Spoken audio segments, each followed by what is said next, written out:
Hi everybody, it's Amanda.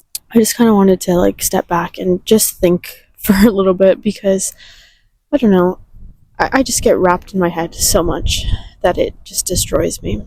I've talked about before how I struggle with complex PTSD. I've been trying to look more into it just because I'm having a really hard time coping. I do follow Reddit communities about PMDD and BPD and stuff, but I feel like a lot of times it's just people complaining, and don't get me wrong, I love complaining. It's my favorite thing in the world. But I feel like it just kind of validates your decisions to be shitty sometimes. A lot of the times PMDD communities are talking about how oh, the people in my life don't understand, and they have to understand that for 2 weeks I'm a bitch. And I'm like, well, you can't be a bitch for 2 weeks. You know what I mean?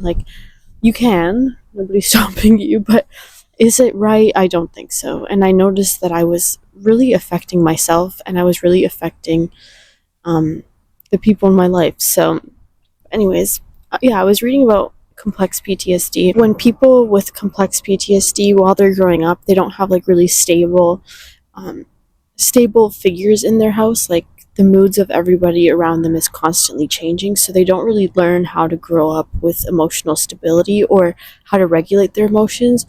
So their brain is kind of always on that fight or flight feeling.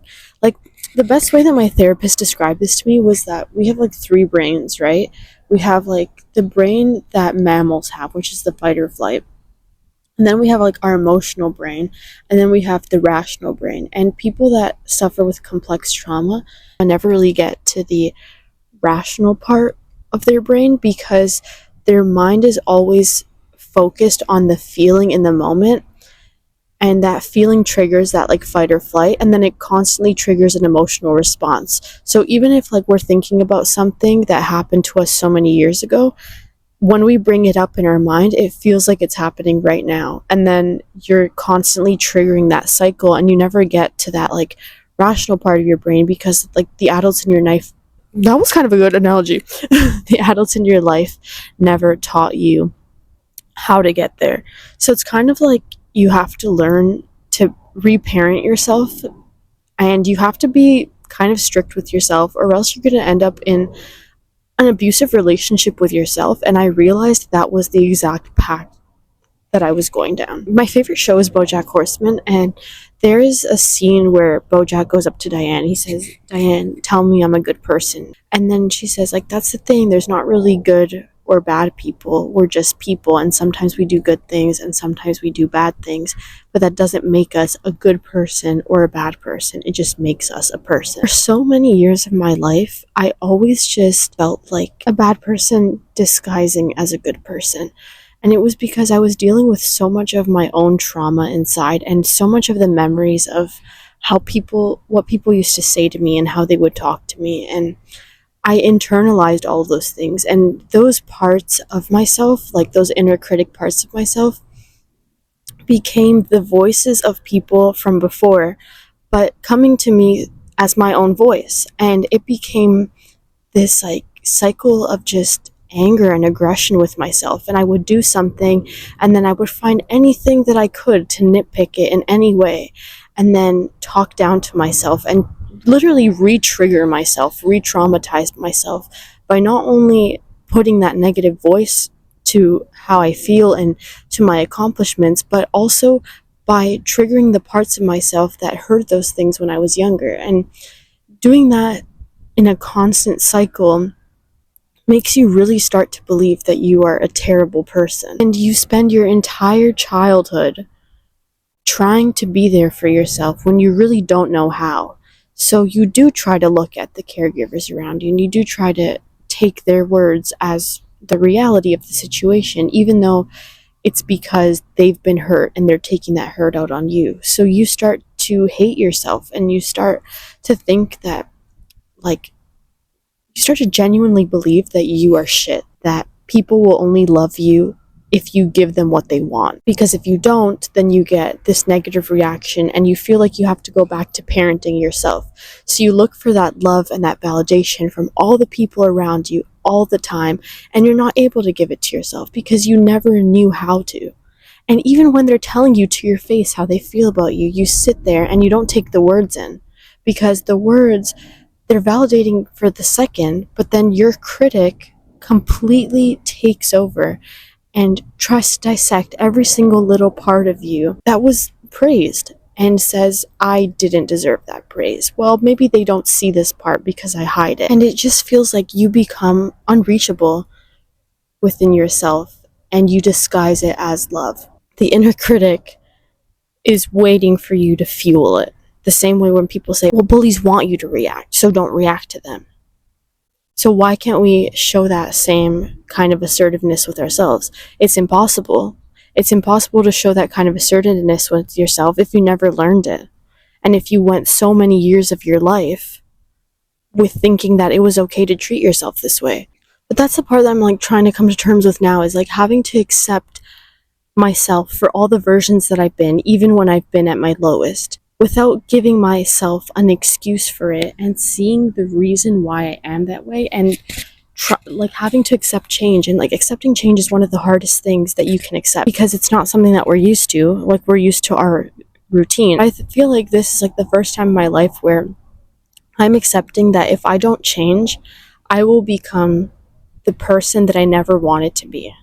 And I don't want to become that. And I don't want to compare myself because I don't want to make up these false realities for myself or these false timelines for myself that I know won't be achievable. I have to work with the parts of my brain that try to convince me otherwise. Once you have like awareness of what's going on, it's like a conscious choice to every day have to go there. And it's not something that I'm going to make every day. I'm not going to every day just decide like, okay, I have to be conscious of everything. That's exhausting too. You have to validate your experiences and what you go through and make room for little parts that can change. And sometimes there's going to be things that happen and you can't beat yourself up for it. You are a person just like everybody else in this world. And just because you suffer from disorders like borderline and complex PTSD and people try to make you feel like you're not a person, you are still a person.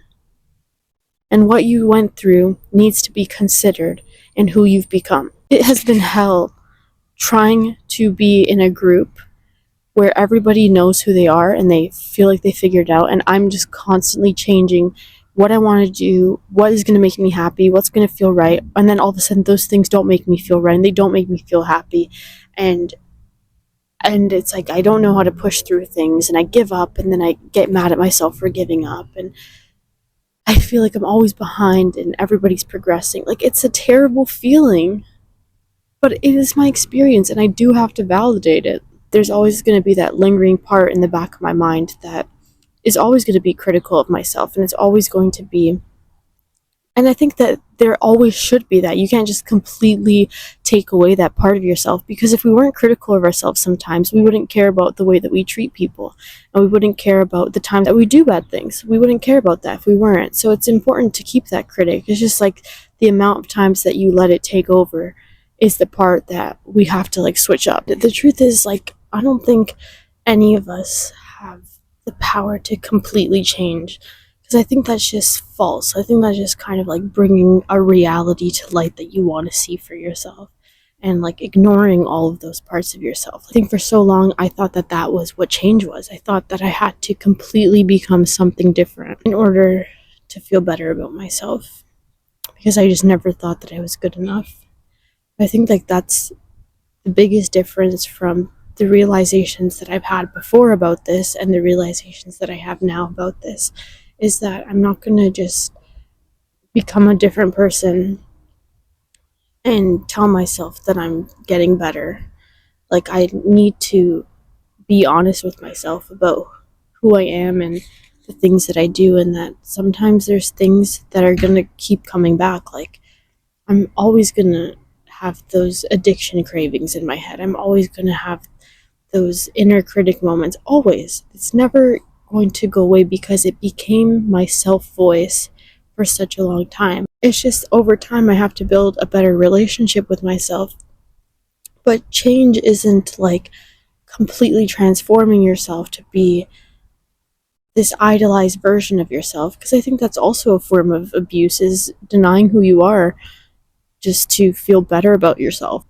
because I've had these realizations before, but for some reason it like never stuck with me. And I think this is the first time it has, is because for the past month I've genuinely been kind to myself, and I've genuinely been observing what I've been doing and how I respond to people. And I feel so much happier within myself because I'm not dismissing the parts that hurt. Being honest with my reactions and being honest with how I feel.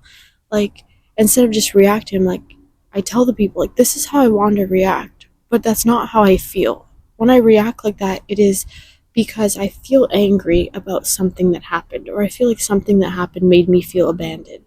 But I know that's not the reality of the situation.